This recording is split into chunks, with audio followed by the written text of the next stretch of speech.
Hi guys, and welcome back to my As Seen on Pinterest series. Today's look is based off of this picture here that I found on Pinterest. Even though the angle of the picture is a little awkward, I really like this look, and it kind of turned into my worst tutorial ever, so I hope you guys enjoy it, and let's get started. I already went ahead and applied my skincare, and I know the model is wearing a sports bra, but I sure am heck am not going to for the video, so I'm putting on a sweatshirt, and it's a UW sweatshirt. Go Dogs! It's my alma mater from college. And now we can get started. So I'm putting on my Air Flash foundation from Dior. I love it. It's kind of pricey, but it matches my skin really well right now. I'm kind of pale, but as you can tell, it blends in super well, so it's a great color match. This part is kind of necessary, but I also have this foundation in my summer tone, so I'm using that and I'm applying that basically anywhere I would naturally apply like a bronzer or a contour, just to add some depth to my face. Again, totally unnecessary because we'll be going back in with bronzer and contour anyways, but I have it, so I'm using it.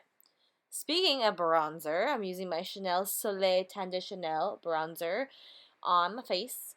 I'm doing into that with the same brush I used for my foundation, and I'm just going to start lightly applying that where I would have like a contour or bronzer, so your cheekbones, forehead, anywhere you want to look bronzed and contoured. Taking both my Maybelline concealer as well as my Kat Von D Lock-It concealer, I'm mixing both of those to conceal my under eye area. Again, this is also pretty unnecessary, but I'm working with what I got. I have both these concealers, so I'm using them. I'm also blending them out with a little baby beauty blender. I like this a lot because it helps get in that under eye area, I feel like, better than the normal size one. So I highly recommend this for the under eye area. I'm also going to apply the Maybelline and Kat Von D concealer on my nose just to help lighten that up and give it some more definition. I started collaborating with this, excuse me. Like I was saying, I'm collaborating with this brand called The Perfect Face. They're based out of Texas, and I'm using their powder in the shade Honey Pot today for my powder as my setting powder, and I really like it. I'm also using it all over my face. I'm laughing because it kind of spilled everywhere. I'm applying it lightly with a fluffy brush just to kind of set it lightly. Again, the model, or the girl on the Instagram or Pinterest photo wasn't like super matte, so I'm putting a tiny bit of matte. Well, by tiny, I'm obviously putting a lot on, but anyways, less than I normally do. I'm putting on less just so my face still looks somewhat dewy and not totally mattified, even though right now it's looking pretty mattified. I have no idea what I'm talking about. It's fine. And since there's no good way to show off this product without showing everything else that I'm looking at, I'm just going to show the back very quickly so you can't read the name. It's the shade 30M. And I'm very confused because it's pretty dark, but I'm applying with this fluffy brush. There it goes. Much better. Now you can kind of see that I'm wearing bronzer. Before, you couldn't really tell. Now you're starting to see it. That's good. That's what we want. And you basically won't put on enough bronzer so you can't even tell what color I was to begin with. What's the point of foundation? And we're really sad because it's cracked, and see that one little pot right there? Yeah, it's all gone. Like, really? Really? I don't know. But hey, it's okay. We weren't even going to use it in the first place. We're going to use that one yellow shade and maybe one of those. You know, that sounds good. So we're using the yellow shade, Banana Powder, from Anastasia Beverly Hills, under the eyes to help set that and kind of bring some light to the center of the face. Again, adding some depth and dimension. And again, we are setting my eyes, even though I think I did that before. Carving out underneath my contour area, and then we're going on with the bronzer. So the gal in the photo is super bronzed, super contoured. So this is more than I usually do. I'm just shaping up my cheeks and my nose, getting nice and contoured. This right here is probably, honestly, the best part of this whole video. So if you have stayed this long, first of all, God bless you. Second of all, like, pay attention. This is the best part. So, got this new palette from Sephora. It creates this very light illumination. Like, some of those highlights are like bam highlight. This one's not so much. So I'm applying that, and apparently we're done. We're moving on to the brows. So moving on to the brows, this is kind of where everything starts to fall apart. You know, it seems like it's going good. I'm using my brow definer. Same color my brows, just outlining my brows. I'm doing something, though, I never do. I am really outlining the front part of my brows, and you'll see why I never do this.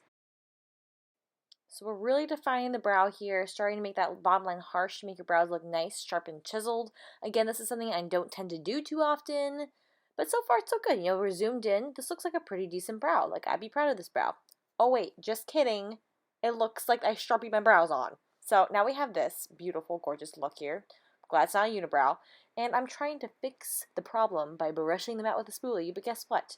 You can't fix it. It's not fixable, okay? So moving on, I'm going to just try blush because maybe blush will be a better option for me. And something's funny. I should have noticed that blush was a little too harsh, but no, now I look like a clown. Okay, so the brows weren't the best, and the blush was not the right color, but hey, I'm good at eyeshadow. I got this. This is like my strong suit. Her eyeshadow in the picture is a little bit more, it's very soft and subtle. Obviously, she has a winged eyeliner. That's the focal point, so I'm using the exact same brush. I'm just trying to lightly blend this. It's not blending as well as I thought it would be, but hey, it's okay. It looks kind of sloppy in the picture too, so I guess we're just going for realistic. So I'm taking my waterproof eyeliner. This is Stila. It's one of my favorite eyeliners. I'm going to start lightly outlining my eyeliner. Haven't done this in a while. Obviously, my eyeliner is a little bit dried. Well, that's interesting. Well, that's okay. We can fix it. Just add more eyeliner. There we go. Looking good. Looking sharp.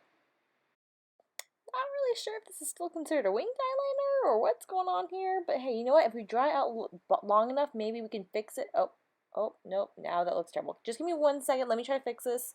Okay, so I tried to fix it off camera. It's still the worst winged eyeliner I've ever done. That's okay. It's fine. I think I'm going to blame it on the fact that the eyeliner was kind of dry. But I'm still trying to make it work. Okay, we're switching over this eye because this eye was way better. I did it off camera. That's why it's better. Putting on some mascara and put on some false lashes. They're my favorite House of Lashes iconic lashes. You know the drill. And this, my friends, is where I save my makeup look.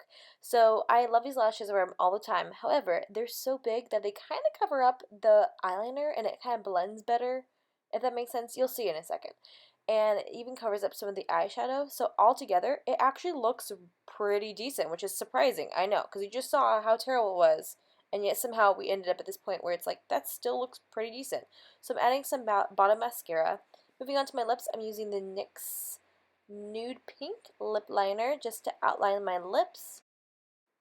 Then I'm applying the Kylie Cosmetics Posy K liquid lipstick, just because the gal in the Instagram photo is wearing more of like a mauvey pink lip, and this is probably the closest thing I have to it, to be honest. Somehow, this is the finished look. I'm not exactly sure how we got here. Like, literally I took it from this person with these weird brows all the way to this look you see right here. So I guess the moral of the story is if you don't like your makeup, just keep caking it on because somehow in the end it'll turn out okay. All jokes aside though, thank you guys so much for watching. I hope you enjoyed it and I'll see you guys again really soon. Bye!